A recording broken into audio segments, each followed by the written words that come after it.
E aí pessoal, tudo bem? Tentar fazer um vídeo rápido.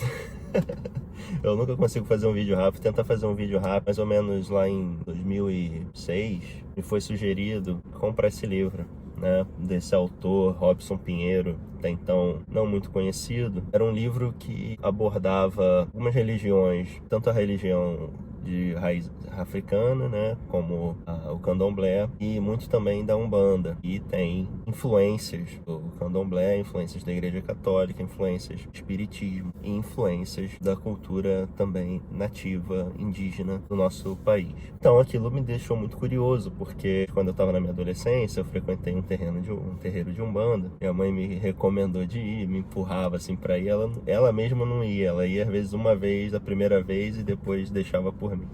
E eu gostei, fui, fiquei fascinado com a dinâmica toda das giras, daquele amor, daquele carinho que se passa pelas entidades, pelos guias.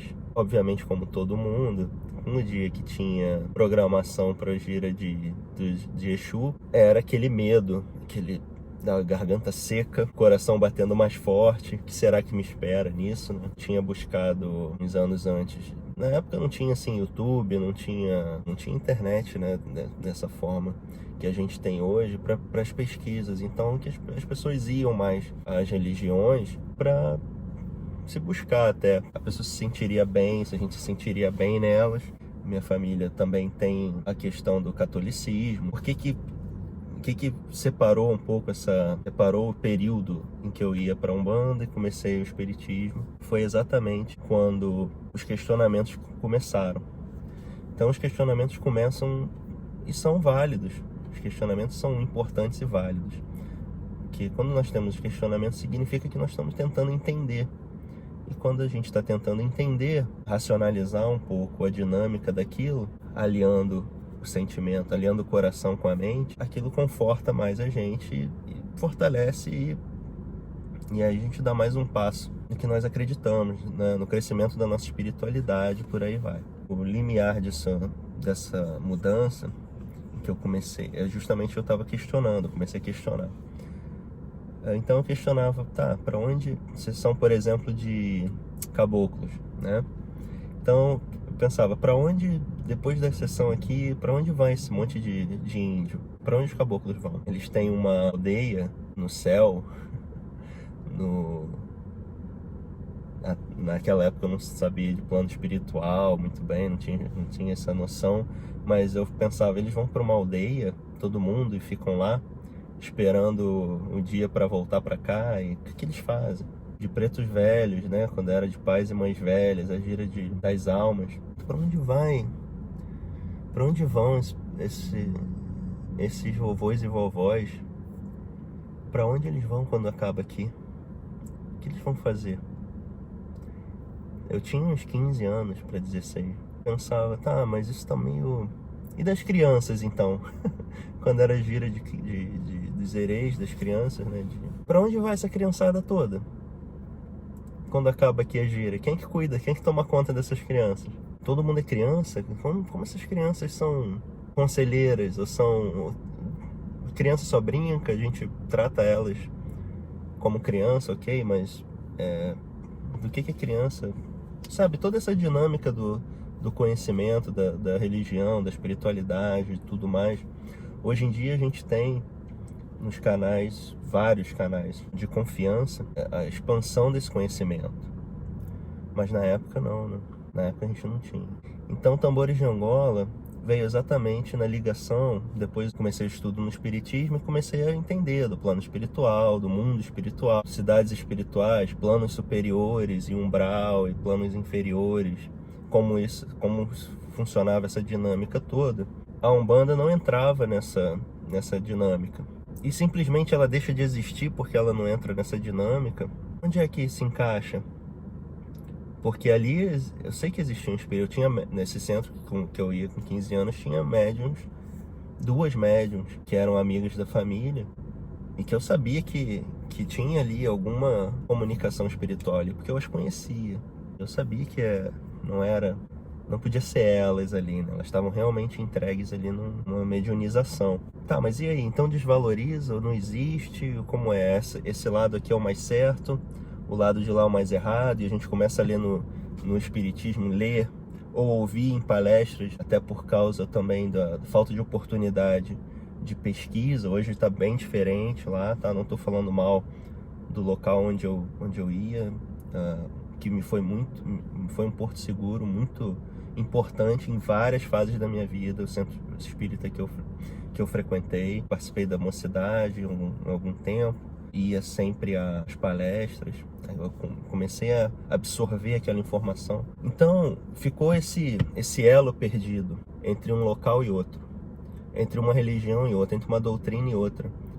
E algumas pessoas falavam nessa doutrina que a espiritualidade que se manifestava na Umbanda ou religiões de matrizes africanas eram entidades ou eram espíritos inferiores, espíritos ainda materializados, espíritos embusteiros, mentirosos, obsessores. Então você analisa de uma forma, mas eu estive lá, eu vi. Não era bem assim. Ou só quem vale se ouvir é quem nunca errou na vida, quem nunca passou por uma experiência difícil, superou, errando ou acertando, mas sempre acertando. Você conhece uma pessoa assim? E os espíritos eu também acredito que não. Mas cada um no seu nível, errando e acertando. Mas qual é a essência desse espírito? Qual é a essência dessa personalidade?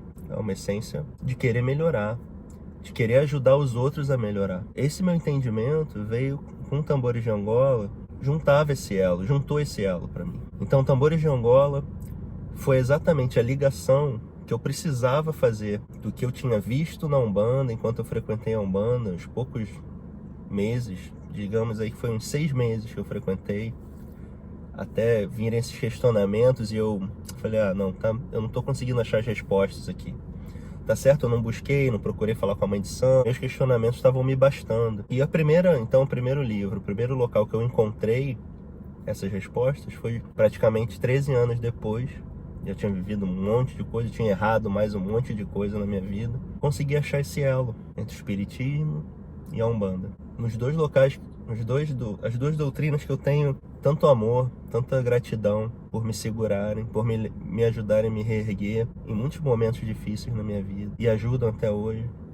E acho que vão continuar ajudando. Não estou aqui para contar do livro, estou aqui para dizer como esse livro foi importante. Posso falar um pouco, narra um pouco a história de como essas entidades, como esses espíritos trabalham, como as energias são colocadas, como as forças, o ectoplasma é colocado em energização em função do bem, em função de melhorar o outro, de querer ajudar o outro, tanto de um lado, no lado espírita kardecista, quanto do lado espírita umbandista, espiritualista, como se queira chamar, o nome não faz diferença. Nesse livro, Tambores de Angola, uma entidade muito querida que se chama João Kobu, Pai João de Aruanda, se manifesta através da mediunidade do Robson Pinheiro, mas esse livro é escrito por Ângelo Inácio e mostra e tira a cortina dessa separação.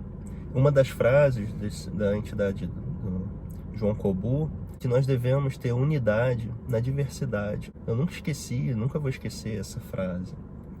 Essa frase ela é pequena, mas ela significa muito quando a gente entende dela. Unidade na diversidade significa que nós podemos ser quem nós somos, mas temos um objetivo comum, que é ajudar. Às vezes a gente quer que a pessoa ajude levantando a mesma bandeira que a gente, em formas, mas às vezes ela não precisa levantar, e a gente perde tempo com isso. E nesse tempo, enquanto a gente está se perdendo nisso, o objetivo se perde também, que é auxiliar o próximo, que é auxiliar o outro, que é auxiliar nosso amigo, nossa amiga que está precisando, nossa família, a nós mesmos. Enquanto a gente pensa em qual religião tem que estar, você esquece a tua espiritualidade, e você esquece da unidade, que é seguir pro teu bem, pro que te faz bem, pro que te faz sentir melhor. É um livro que eu posso dizer transformador, rico de informações, quebra preconceitos. Preconceito é um sentimento daninho, danoso, prejudicial ao nosso autoconhecimento, à nossa evolução, ao nosso caminho. Preconceito de achar que eu descobri isso e agora eu tô certo. Tem pessoas que não têm religião, que dão de 1000 a 0 quem se diz religioso, em questão de auxílio, em questão de dar uma atenção a quem precisa, de dar a mão a quem precisa, sem julgar. Se ele faz isso, eu não ajudo. Se ele faz aquilo, eu não ajudo. Se ele não frequenta aqui, eu não ajudo. Se ele não estuda isso, eu não ajudo. Ou então a caridade só material, que em muitos livros, inclusive no Livro dos Espíritos, inclusive em outras literaturas de todas as religiões possíveis, é dito, principalmente pelo Cristo, que a caridade material é a mais fácil de se fazer. Não por isso nós vamos deixar de fazê-la, mas é a mais fácil. Que a gente se descompromete, né, com nós mesmos. Mas é isso, vamos seguir o papo em outros vídeos. Ficou uma ideia aí de um outro assunto para se tratar. 2 assuntos, né? Meu primeiro contato com a Umbanda, meu primeiro contato com o kardecismo. E é isso, pessoal. Até a próxima. Obrigado.